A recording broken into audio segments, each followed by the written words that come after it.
this photo shoot, Hannah and we decided to do a photo shoot with her iPhone 11 and my Sony mirrorless camera. And this photo shoot was actually something I wanted to do in a long time, because back in the days when I was starting out with photography, I actually used this iPhone as my first camera. So we wanted to compare images and see which camera performs better and what are the main differences. And we also wanted to show you some images from today's photo shoot. So yeah, we hope you enjoy this video. Yeah, make sure also to subscribe to my YouTube channel so you're always up to date. Yeah, so basically what we have done, so we started out with some test shoots with my Sony mirrorless camera, and then we saw this building which was kind of abandoned and there was a lot of graffiti on the wall. And the cool thing about like walls is that when you lean against them, that you also have good fill light. For example, if this side is like very shadowy and the other one is very lit, you have like this fill light. So what we have done, so in this first photo, we did the photo with the iPhone. As you can see here, the whole background is like still kind of sharp. And what I also noticed is that it was very easy to like capture the face very easily, because with most cameras, for example, when I shoot with my Sony mirrorless camera, I always have to do like flexible spot, and sometimes I miss out like the eyes because I'm shaking or something.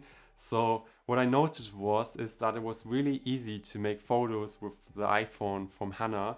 And yeah, we also have here a photo with the Sony mirrorless camera, and as you can see, we have used my 85mm 1.8, which is actually in the background, and we have a lot of bokeh here. And the main differences are also that the iPhone camera has like, it's kind of flat in my opinion, because you see no difference between the background and the model because it's kind of on the same level.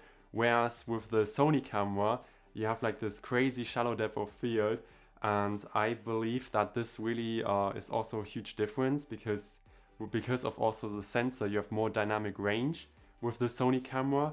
And yeah, it looks, in my opinion, more magical. So a very big difference here. We also did another picture with the iPhone from the back. So what I noticed was, it was because the iPhone is so small, you can like get into angles, and it's very easy to do photos because you don't have to set the ISO, the shutter speed, your aperture. You can just take photos and it's very easy. And I noticed when I started out back in the days, it was really easy to like learn the basics of photography, like the compositions or how you should shoot from the right angle.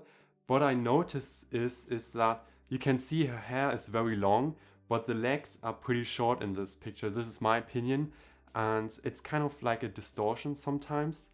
But overall, the good thing about iPhones or in general phones, they're very versatile because the ISO is set like always correct in my opinion.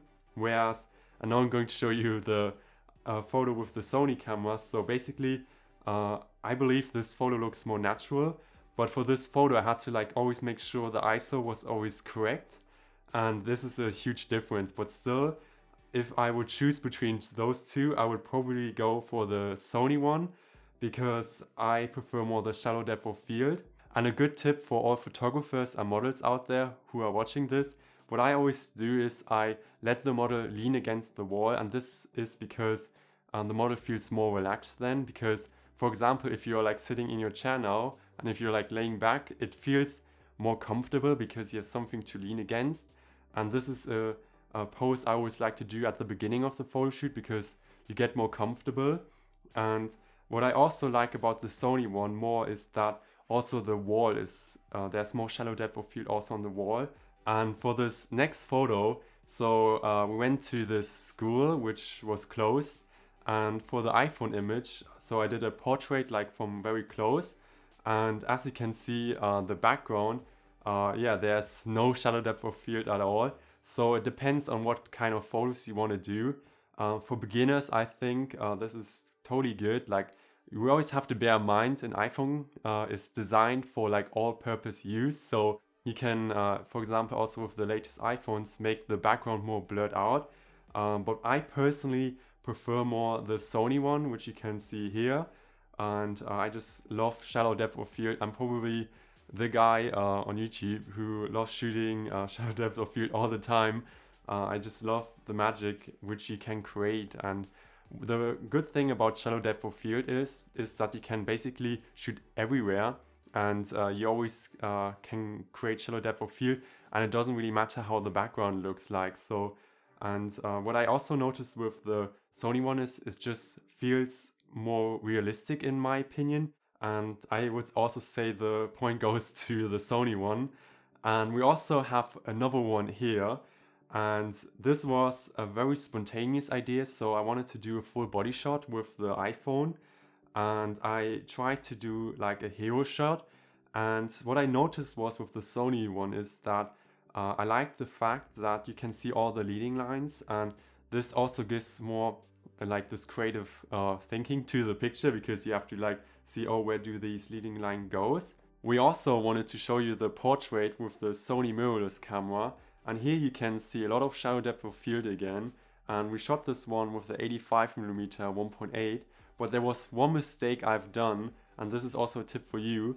Because this area was a bit darker, I still had my ISO at 100, and I should have probably done it to like 320 or 400, because I didn't really set my shutter speed well, because it nearly like blurred out. There was still a bit of motion, but this was still one of our favorite photos. And when we conclude this video and when we look at the iPhone and the Sony camera, so basically I would say the iPhone camera is very good for beginner photographers, or who are just like doing photos of friends, or you know, who want to take it everywhere with them, because you can just put the iPhone into your pocket and you can basically shoot everywhere portraits.